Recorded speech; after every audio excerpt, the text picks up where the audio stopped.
चाहे कितने ही सगे हो, इन 3 लोगों पर कभी विश्वास नहीं करना चाहिए। एक समय की बात है, मध्य देश में एक बहुत ही सुंदर नगर था। उस नगर में एक चोर रहता था। वह छोटी मोटी चोरी करके अपने परिवार का पालन पोषण करता था। लेकिन उस चोरी के धन से उसके परिवार का पूरी तरह से खर्च नहीं चलता था। एक दिन उसने सोचा कि पाप तो पाप होता है, चाहे छोटा हो या बड़ा, मैं चाहे छोटी चोरी करूं या बड़ी, रहूंगा तो चोर ही, पकड़े जाने पर दंड तो मुझे उतना ही मिलेगा, तो क्यों ना मैं बड़ी चोरी करूं। ऐसा निश्चय करके उसने उस नगर के राजा के खजाने को लूटने की योजना बनाई। रात होने पर वह राजमहल में घुस गया और किसी तरह जहां राजा का खजाना था वहां पहुंच गया। वहां पहुंचकर उसने देखा कि खजाने पर कई सैनिक पहरा दे रहे थे। सख्त पहरा देखकर चोर को लगा कि उनकी आंखों में धूल झोंकना बहुत कठिन काम है, और सोचने लगा कि यहां तो साक्षात काल पहरा दे रहा है। अगर मैंने चोरी करने की कोशिश की तो जीवित नहीं बचूंगा। ये सोचकर चोर उल्टे पांव लौट पड़ा, और लौटते समय उसने सोचा कि खाली हाथ लौटने से तो अच्छा है कि कुछ न कुछ तो यहां से ले ही चलूं। मेरा यहां आना व्यर्थ नहीं होना चाहिए। चोर के दिमाग में विचार आया कि राजा के शयन कक्ष में जाना चाहिए जहां राजा सोता है, और शायद इस समय राजा अपने कपड़े उतार कर सो गया होगा। मैं राजा के राजसी वस्त्र चुरा कर ले आऊंगा और उन्हें पहनकर आसानी से धन चुरा कर यहां से निकल जाऊंगा। पहरेदारों को लगेगा कि मैं राजा हूं, इसलिए वे मेरे रास्ते में नहीं आएंगे और मेरा काम आसान हो जाएगा। ऐसा निश्चय करके चोर राजा के शयन कक्ष के पास पहुंच गया और उसने धीरे से पर्दा हटाकर देखा तो अंदर का नजारा देखकर आश्चर्यचकित रह गया। उसने देखा कि राजा अपने पलंग पर गहरी नींद में सो रहे हैं और उनकी रानी अर्धनग्न अवस्था में पलंग पर बैठी हुई है। रानी को जागता हुआ देखकर चोर के हाथ पैर फूल गए और वह एक तरफ दीवार से सटक कर खड़ा हो गया और रानी के सो जाने का इंतजार करने लगा। थोड़ी देर बाद फिर उसने पर्दा हटाकर देखा कि रानी सोई है या नहीं, क्योंकि रानी सो जाए तो राजा के वस्त्र चुराए जाए। चोर ने देखा कि रानी अभी भी उसी तरह बैठी हुई थी। ये देखकर चोर वहां रखी हुई टेबल पर बैठने लगा। जैसे ही वह टेबल पर बैठा तो उस पर रखी हुई पानी के गिलास नीचे गिर गई। उस आवाज को सुनकर राजा की नींद नहीं खुली, परंतु रानी तलवार लेकर बाहर आ गई और तलवार चोर की गर्दन पर रख दी और बोली, कौन है तू और यहाँ किस लिए आया है? सच सच बता, वरना तेरा सिर धड़ से अलग कर दूंगी। चोर डर के मारे पसीने से लथपथ हो गया और हाथ जोड़कर गिड़गिड़ाता हुआ बोला, रानी साहिबा मेरी जान बख्श दो, मैं गरीब हूँ और चोरी करने के उद्देश्य से ही यहाँ आया हूँ। छोटी मोटी चोरी करके अपने परिवार का पालन पोषण करता हूँ। आप मुझे मार दोगे तो मेरे बच्चे अनाथ हो जाएंगे। मैं वचन देता हूँ कि इस बार मुझे छोड़ दो, मैं कभी दोबारा राजमहल की तरफ मुड़कर नहीं देखूंगा। मेरे छोटे छोटे बच्चों पर रहम करो। रानी को उस पर दया आए और उसने कहा, सुनो, मैं तुम्हें एक शर्त पर छोड़ सकती हूँ। मैं इस समय काम से पीड़ित हूँ, यदि तुम मेरे साथ समागम करोगे तो मैं तुम्हें यहाँ से जाने दूंगी, वरना एक ही झटके में तुम्हारा सिर काट दूंगी। रानी की यह अनोखी शर्त सुनकर चोर और भी ज्यादा घबरा गया और कहने लगा, रानी साहिबा यह आप क्या कह रही हो? मैं तो एक चोर हूँ और आप इतने बड़े राज्य की महारानी, मेरी क्या औकात है जो मैं आपके साथ ऐसा करूँ? मेरे लिए तो ये सोचना भी बहुत बड़ा पाप है। रानी ने कहा, मैं कुछ नहीं सुनना चाहती। अगर तुम्हें अपनी जान प्यारी है तो मैं जैसा कहती हूँ वैसा ही करो, वरना मरने के लिए तैयार हो जाओ। रानी का ऐसा प्रस्ताव सुनकर चोर की जान हलक में अटक गई और सोचने लगा, आज मैं बहुत बड़ी मुसीबत में फंस गया। यदि मैंने रानी की बात नहीं मानी तो भी मारा जाऊंगा, और मान ली तो भी मारा जाऊंगा। चोर बहुत बड़ी दुविधा में पड़ गया कि क्या करे। आखिरकार उसने रानी के साथ समागम करने की बात को स्वीकार कर लिया और बोला, रानी साहिबा मुझे 5 मिनट का समय दे दो, मुझे बहुत जोर से लघुशंका लगी है। पहले मुझे लघुशंका से निवृत्त होने दो, उसके बाद आप जैसा कहोगी मैं वैसा ही करने के लिए तैयार हूँ। रानी ने तुरंत तलवार के इशारे से शौचालय को बता दिया और चोर उसकी तरफ चल पड़ा। रानी वहीं पर खड़ी होकर उसके लौटने की प्रतीक्षा करने लगी। चोर ने इस बीच रानी की नजर से बचकर वहां से भागने की कोशिश की। भागते भागते जब वह द्वार पर पहुंचा तो द्वार पर जो सैनिक था उसने उसे पकड़ लिया और उससे पूछताछ की। चोर डरा हुआ था, उसने सैनिक को सच सच बता दिया कि वह एक चोर है और राजमहल में चोरी करने आया था। लेकिन रानी ने उसे पकड़ लिया और छोड़ने के बदले एक शर्त रखी थी कि वह उसके साथ समागम करे, इसलिए मैं लघुशंका का बहाना बनाकर वहां से भाग आया। इस तरह से चोर गिड़गिड़ाकर सैनिक से उसे छोड़ने का आग्रह करने लगा। सैनिक ने कहा, देख भाई, मैं तुझे एक शर्त पर जाने दे सकता हूं, और शर्त यह है कि तुम्हें पुनः रानी के पास लौटकर जाना होगा और रानी से कहना होगा कि मैं तुम्हारे साथ समागम करने के लिए तैयार हूं, किंतु उससे पहले तुम्हें अपने हाथ से राजा को मारना होगा। सैनिक की यह शर्त और भी ज्यादा कठिन थी। चोर ने सोचा कि वैसे तो प्राण बच भी सकते थे, परंतु अब नहीं बचेंगे। अगर रानी से यह बात कही तो रानी मेरा सिर काट देगी। अब चोर को चारों तरफ मौत ही मौत दिखाई दे रही थी। मजबूर होकर चोर वापस रानी के पास गया और बोला, रानी साहिबा, मैं आपके साथ संबंध तो बना लूंगा, लेकिन मुझे एक बात का डर है कि उस समय राजा साहब नींद से जागे तो ना आप बचेंगी और न मैं। राजा साहब हम दोनों को मार डालेंगे, इसलिए आपको एक काम करना होगा। आप अपने हाथ से राजा का सिर काट दीजिए, फिर हम निडर हो जाएंगे। अगर आप इतना कर सके तो मुझे आपकी शर्त मंजूर है, वरना मैं आपके हाथों मरना उचित समझूंगा। आप मुझे मार दीजिए। काम के वशीभूत रानी चोर से कहने लगी, ठहरो, ये कौन सी बड़ी बात है, मैं अभी राजा साहब को मौत के घाट उतार देती हूँ। इतना कहकर रानी ने दोनों हाथों से तलवार पकड़ी और सोए हुए अपने पति का सिर काट दिया। जब रानी ने राजा का सिर काट दिया तो सारा कमरा खून से लथपथ हो गया और राजा के खून से रानी भी भीग गई। बहुत भयानक दृश्य देखकर रानी बेहोश होकर गिर पड़ी और उसी समय चोर वहां से फरार हो गया। सुबह राजमहल में शोर मच गया कि कोई राजा साहब को मार गया, मगर राजा को मारने वाले का कोई पता नहीं चल पा रहा था।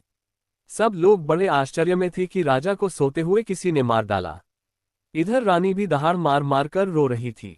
इस रहस्य को पूरे राजमहल में केवल वही सैनिक जानता था कि रानी और उस चोर में से किसी एक ने ही राजा को मारा है, परंतु उसने इस बात की चर्चा किसी से नहीं की। राजा के अंतिम संस्कार की पूरी तैयारी हो चुकी थी।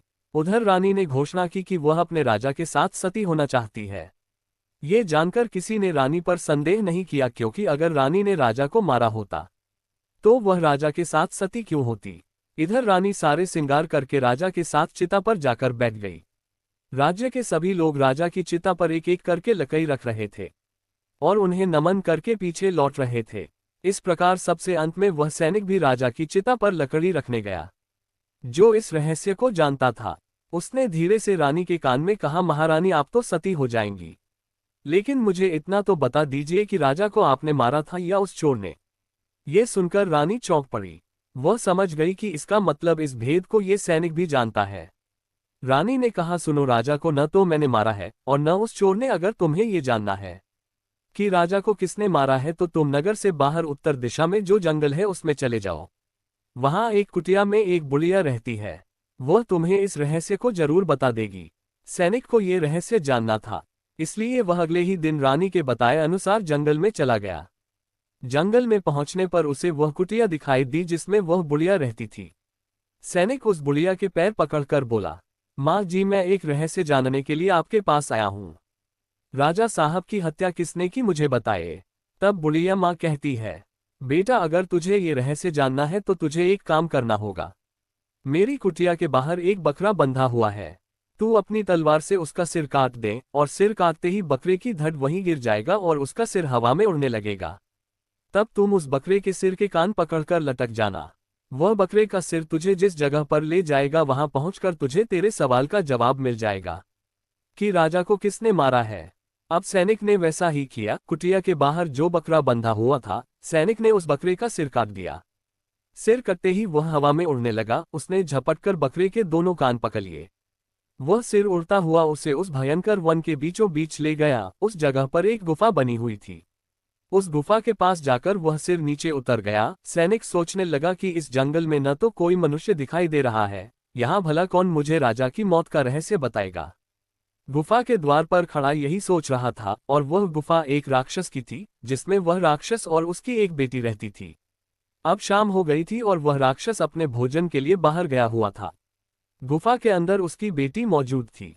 इधर जब राक्षस कन्या को किसी मनुष्य की गंध मालूम पड़ी तो वह द्वार पर निकल कर आई। उसने देखा कि एक हट्टा कट्टा नौजवान गुफा के द्वार पर खड़ा है।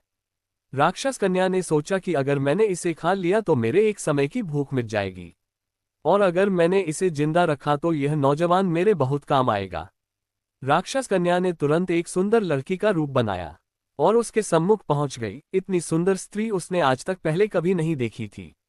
वह सैनिक उसे देखते ही उस पर मोहित हो गया। लड़की भी उसे अपनाने के लिए आई थी, इसलिए उसे अपनी गुफा में बुलाकर ले गई और उसके साथ खूब मस्ती की।